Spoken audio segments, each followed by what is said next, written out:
चलिए अब बात जगदलपुर को लेकर करेंगे, जहां पर इन्वेस्टर कनेक्ट समिट जो है वो आयोजित की गई है। सीधा ले चलते हैं आपको कार्यक्रम में।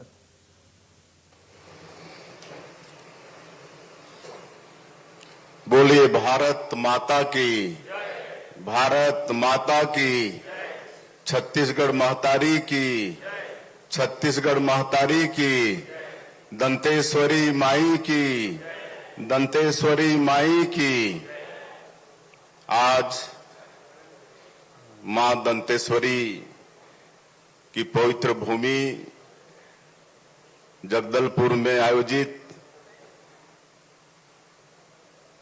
इन्वेस्टर्स कनेक्ट बस्तर के इस कार्यक्रम में मंच में विराजमान हमारे प्रदेश के ऊर्जावान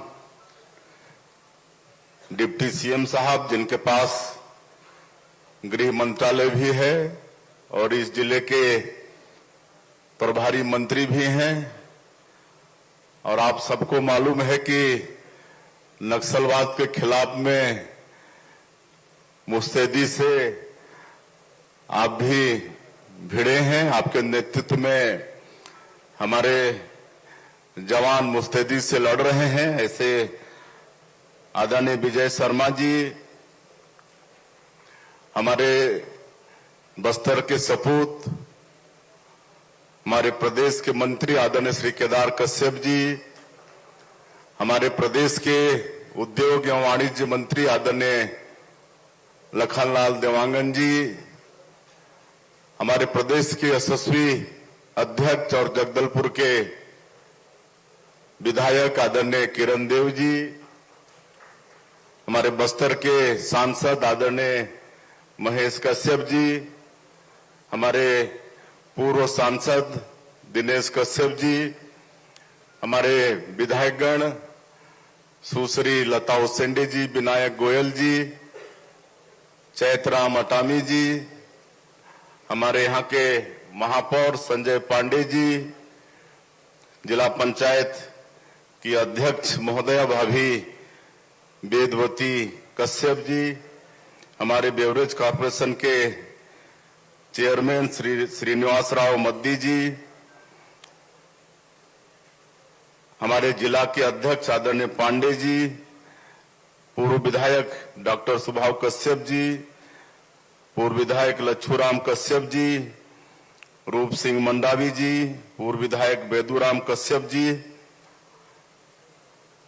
यहाँ के हमारे प्रदेश के प्रमुख सचिव श्री सुबोध कुमार सिंह जी, हमारे उद्योग सचिव रजत कुमार जी, राहुल भगत जी, हमारे यहाँ के कमिश्नर आईजी, सभी जिलों के कलेक्टर्स, एसपी, सभी उद्योगपतिगण, नागरिक बंधु और मीडिया के मित्रों, मैं सबसे पहले आज के इस इन्वेस्टर कनेक्ट में आप सब लोगों का अपने तरफ से अभिनंदन करता हूं, स्वागत करता हूं।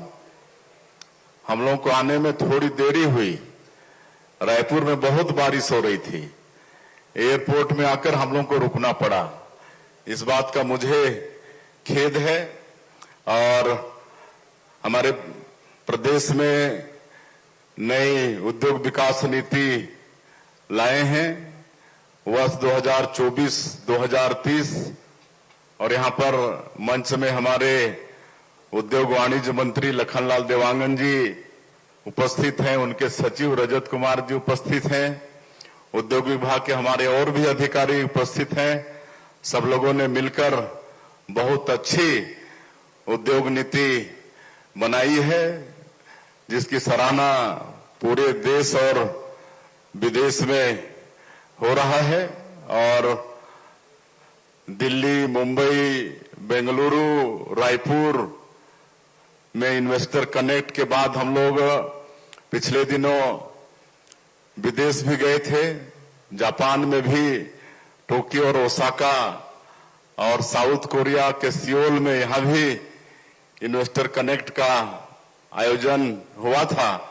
उसके बाद आपके जगदलपुर की पावन धरती में इन्वेस्टर कनेक्ट का आयोजन आज किए हैं, और वहां भी जापान और साउथ कोरिया में भी अच्छी संख्या में उद्यमी उपस्थित हुए थे, जिसमें कई हमारे भारतीय भी हैं जो वहां के उद्यमों के साथ मिलकर उद्यम खड़ा किए हैं।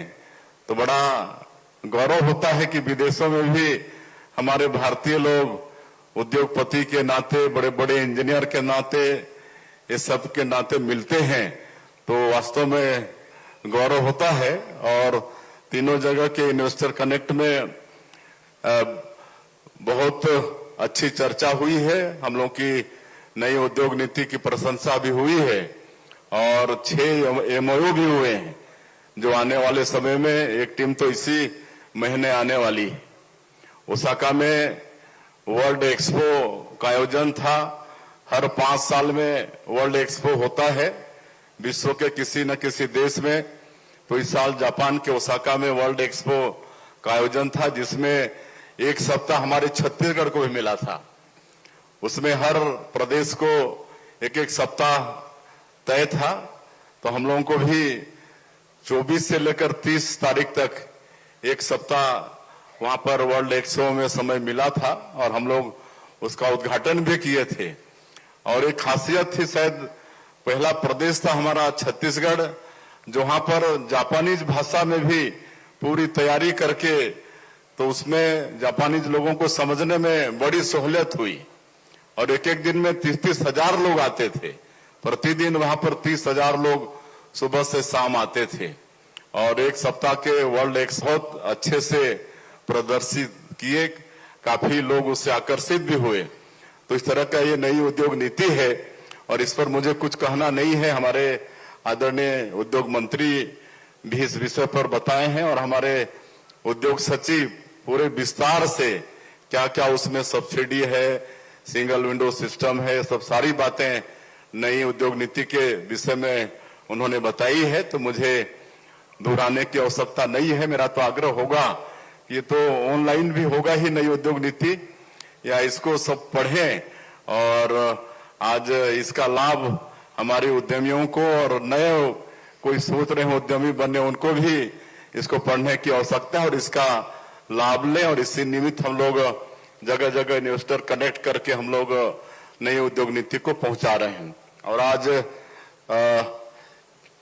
कि क्या है, हम लोग नई उद्योग नीति में विशेषकर बस्तर और सरगुजा को फोकस किए हैं, जो जनजातीय बाहुल क्षेत्र है। और जिस तरह से ये बस्तर, जैसा हमारे गृह मंत्री जी बता रहे थे कि एक ऐसी छवि थी बाहर, छत्तीसगढ़ कहने से पूरा नक्सलवाद से ग्रसित और रायपुर में ही आने से ठाई ठुई शुरू हो जाएगा, ऐसा एक कल्पना लोगों के मन में था।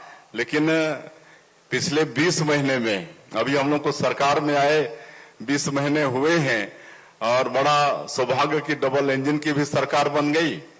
और दिसंबर 2023 में हम लोग शपथ लिए और अगले ही महीना हमारे केंद्रीय गृह मंत्री जी आदरणीय अमित शाह जी छत्तीसगढ़ आए और हम सब लोगों का, हमारे जो जवान हैं छत्तीसगढ़ पुलिस के और केंद्रीय सुरक्षा बल के हमारे सभी ऑफिसर्स हैं, सबका मनोबल बढ़ाए और उन्होंने संकल्प भी लिया कि 31 मार्च 2026 तक समूचे देश से इस नक्सलवाद को समाप्त करेंगे।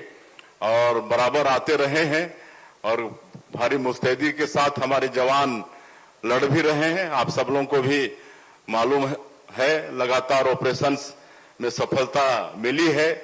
जो माओवाद के बड़े बड़े लोग थे सब न्यूट्रलाइज हुए हैं। तो पूरा भरोसा है कि माननीय हमारे प्रधानमंत्री जी और माननीय गृह मंत्री जी का जो संकल्प है वो अवश्य पूरा होगा। उसके बाद ये जो बस्तर है, जो एक तरह से स्वर्ग है, यहाँ पर अनेकों जलप्रपात हैं, कुटुमसर का गुफा है, अबुझमाड़ जैसा डेंस और लंबा चौड़ा फॉरेस्ट है। तो वास्तव में बहुत ही यहाँ पर संभावना है पर्यटन का भी। तो विकास में काफी आगे बढ़ेगा नक्सलवाद समाप्त होने के बाद में, इसलिए विशेष फोकस हम लोग बस्तर का भी किए हैं। और अभी तक नई उद्योग नीति लाने के बाद ये 10 महीने में ही 6.5 लाख करोड़ के निवेश प्रस्ताव हम लोग को मिल चुके हैं। और खाली निवेश प्रस्ताव मिला नहीं है, बल्कि धरातल में काम भी शुरू हो गया है। सेमीकंडक्टर चिप्स बनाने का, आपके एआई डाटा सेंटर का, ये सब, और आने वाले समय में टेक्सटाइल और हर क्षेत्र में यहाँ पर निफ्ट आ रहा है, नीलेट आ रहा है, एनएफएसयू आ रहा है।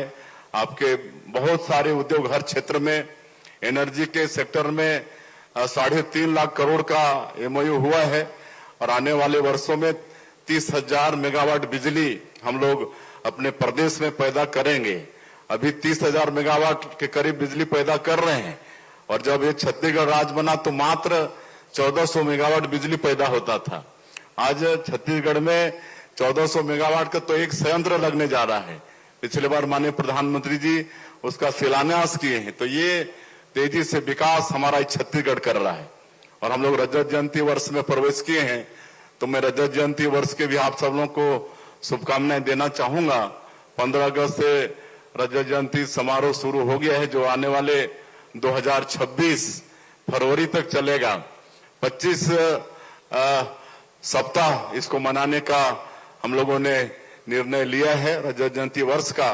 तो इसमें काफी विकास छत्तीसगढ़ के अंदर में हो रहा है। और इस वर्ष को हम लोग, चूंकि छत्तीसगढ़ के निर्माता सरदार अटल बिहारी वाजपेयी जी, उनका भी जन्म शताब्दी है वर्ष है, तो इस वर्ष को हम लोग अटल निर्माण वर्ष भी घोषित किए हैं। और अधोसंरचना में इस साल 4,000 करोड़ ज्यादा बजट में प्रावधान रखे हैं। 26,000 करोड़ अधोसंरचना में हम लोग बजटीय प्रावधान किए हैं अटल निर्माण वर्ष और रजत जयंती वर्ष के कारण।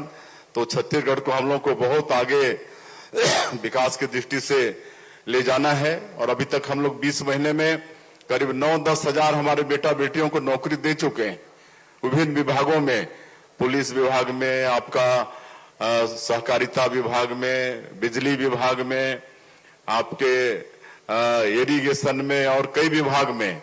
और अभी फिर शिक्षकों की भर्ती भी करने वाले हैं। लेकिन हम ये जानते हैं कि इसके बाद भी हमारे जो बेटा बेटी हैं छत्तीसगढ़ के, उनको सबको सरकारी नौकरी नहीं दे पाएंगे। तो हम लोग उद्योग के माध्यम से उनको रोजगार देने का ये नई उद्योग नीति में विशेष चिंता किए हैं। और जो नई उद्योग नीति है उसमें अगर कोई उद्यम में 1000 से ज्यादा रोजगार वो उद्यमी से मिलेगा तो उसमें विशेष और प्रोत्साहन की व्यवस्था है। और ये बस्तर जैसे क्षेत्र में यहाँ उद्योग लगाने पर और भी छूट की व्यवस्था है, जिसको हमारे उद्योग सचिव बता चुके हैं। तो इस सबका लाभ लेने की आवश्यकता है। और आज के इस इन्वेस्टर कनेक्ट में 52,000 करोड़ के हम लोगों को एमओयू प्राप्त हुए हैं। इसमें एनएमडीसी का भी है, रेलवे के सेक्टर का भी है, सड़क है, प्राइवेट निवेश भी है। और इसके लगने से यहाँ पर हजारों हमारे बेटा बेटियों को रोजगार मिलेगा। पर्यटन को भी हम लोग उद्योग का दर्जा दिए हैं। और जैसे हमने कहा कि उद्योग पर्यटन की अपार संभावना है। और सौभाग्य है बस्तर का कि यहाँ का धोड़मा रास जो राष्ट्रीय पर्यटन संस्थान है, तो बेस्ट विलेज के रूप में धोड़मा रास का चयन हुआ है। तो होम स्टे वगैरह खूब यहाँ पर पॉपुलर है आपके बस्तर में। तो उसको भी हम लोग उद्योग का दर्जा दिए हैं। आगे होम स्टे को भी हम लोग आगे बढ़ाने वाले हैं। तो इस तरह से नक्सल मुक्त होगा तो यहाँ पर काफी उद्योग का विस्तार होगा और हमारे बेटा बेटियों को रोजगार भी मिलेगा। तो मैं इस अवसर पर ज्यादा नहीं कहते हुए यहाँ पर हमारे सभी बस्तर संभाग के अधिकारी हैं, कलेक्टर और आईजी सब हैं, तो उनसे आग्रह करना चाहूंगा कि उद्यम के क्षेत्र में किसी भी तरह से आप लोगों की आवश्यकता पड़ती है तो उसका त्वरित निपटान करें। जिस तरह से नई उद्योग नीति के माध्यम से हम लोगों की मंशा है कि जल्दी से जल्दी उनको ज्यादा समय भी नहीं लगे, अधिक दफ्तरों का चक्कर भी नहीं लगाना पड़े, इसलिए सिंगल विंडो सिस्टम है तो सारी अनुमति उनको प्रदान करें, ऐसा मैं अधिकारियों से आग्रह करना चाहूंगा। और यहाँ पर एनएमडीसी है, एनएमडीसी ये पावर स्टील प्लांट भी लगाया है, तो उन्होंने अपना प्रेजेंटेशन भी दिया है। और जैसे कोई बड़ा उद्योग लगता है तो उसके आश्रित अनेक सहायक उद्योग भी लगते हैं, उन्होंने गिनाया भी है। तो हम चाहेंगे कि वो भी अधिक से अधिक हमारे यहाँ के स्थानीय लोगों को इन सभी उद्योग के नाम से उनका विकास करें, ऐसा एनएमडीसी से हमारा आग्रह होगा। और उससे भी हमारे स्थानीय लोगों को रोजगार मिलेगी। तो कुल मिला के आज का ये इन्वेस्टर कनेक्ट हमारे बस्तर क्षेत्र में कैसे हम उद्योग के माध्यम से अपने बेटा बेटियों को रोजगार दें, ये भी है। यहाँ पर निवेश भी आए। और हमारे पूर्ववक्तागण और बहुत बताए हैं कि यहाँ पर आपका मिलेट्स उसके भी बहुत संभावना है। दंतेवाड़ा जैसे जिले में काफी इसकी खेती हो रही है और इसके लिए भी हमारी सरकार का एमओयू है। ऑर्गेनिक खेती को बढ़ावा देने के लिए एनसीओएल के साथ में हम लोग इस क्षेत्र के लोगों का आर्थिक रूप से उत्थान करना चाहते हैं, इसलिए पशुपालन, मत्स्य पालन, इस पर भी बढ़ावा दे रहे हैं। इस साल के बजट में बहुत अधिक राशि का प्रावधान किए हैं और यहाँ पर डेयरी विकास और आगे बढ़े तो लोगों को हम लोग 1 जून से गाय भी देना प्रारंभ किए हैं। और एनडीडीबी से भी समझौता है, राष्ट्रीय डेयरी विकास बोर्ड से, ताकि हमारे लोग अच्छे से गाय का पालन भी करें, दूध भी उससे निकाल लें, उसका मार्केटिंग भी हो। ये सारी चिंता हम लोग कर रहे हैं। और कुल मिला के हम लोग को इस छत्तीसगढ़ को विकसित छत्तीसगढ़ के रूप में खड़ा करना है। और हमारे जो माननीय प्रधानमंत्री जी की सोच है, उनका संकल्प है कि 2047 तक देश को विकसित भारत के रूप में खड़ा करना है। तो हम लोगों को भी विकसित छत्तीसगढ़ के रूप में अपने प्रदेश को खड़ा करना पड़ेगा। और इसके लिए भी हम लोग एक विजन डॉक्यूमेंट लाए हैं, विकसित छत्तीसगढ़ 2047 का हम लोग विजन डॉक्यूमेंट लाए हैं। और अभी जो हमारा प्रदेश का जीएसडीपी है ये करीब 5 लाख करोड़ है, तो इसको आने वाले 2047 तक 75 लाख करोड़ तक पहुंचाना है। तो ये सब उद्योग ये सबसे ही और आप सब लोगों के एक लोगों के प्रयास से ही संभव होगा। अंत में और मैं ज्यादा नहीं कहते हुए कि चेंबर ऑफ कॉमर्स से मांग आई है कि पहले यहाँ पर उद्योग धंधे को आगे बढ़ाने के लिए बराबर अधिकारी यहाँ पर उपस्थित रहते थे और बीच में शायद वो बंद हो गया है। लेकिन अब तो ये जो नई उद्योग नीति हम लोग ला रहे हैं इससे उनको कोई प्रॉब्लम भी होना नहीं है। फिर भी हम उनके मांग को रखते हुए आज ये घोषणा कर रहे हैं कि हमारे जो विभाग हैं, उद्योग, श्रम, ऊर्जा, ये तीनों विभाग के अधिकारी यहाँ पर महीने में एक बार बैठा करेंगे। और जो भी उद्यम के क्षेत्र में और कोई कठिनाइयां आएगी तो उसका समाधान करेंगे। अंत में मंच में विराजमान सभी हमारे वरिष्ठों का, सभी अधिकारियों का और सभी उद्योगपतियों का, नागरिकों का, सबका अभिनंदन करते हुए और रजत जयंती वर्ष की फिर से एक बार शुभकामनाएं, बधाई देते हुए अपनी बात समाप्त करता हूं। जय हिंद, जय छत्तीसगढ़। बहुत बहुत धन्यवाद माननीय मुख्यमंत्री महोदय।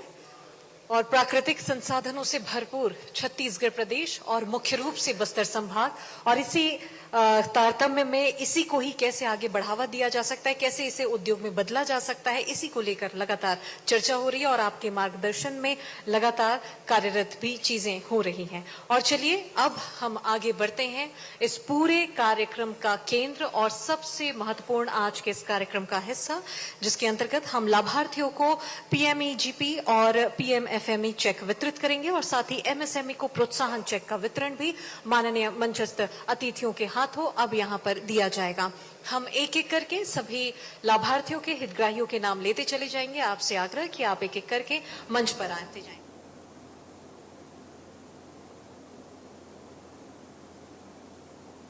तो इन्वेस्टर कनेक्ट कार्यक्रम यह चल रहा था जिसमें मुख्यमंत्री ने अभी अपना भाषण दिया। वहीं नेपाल में हिंसा के बाद तनावपूर्ण हालात बन गए हैं। नेपाल में युवाओं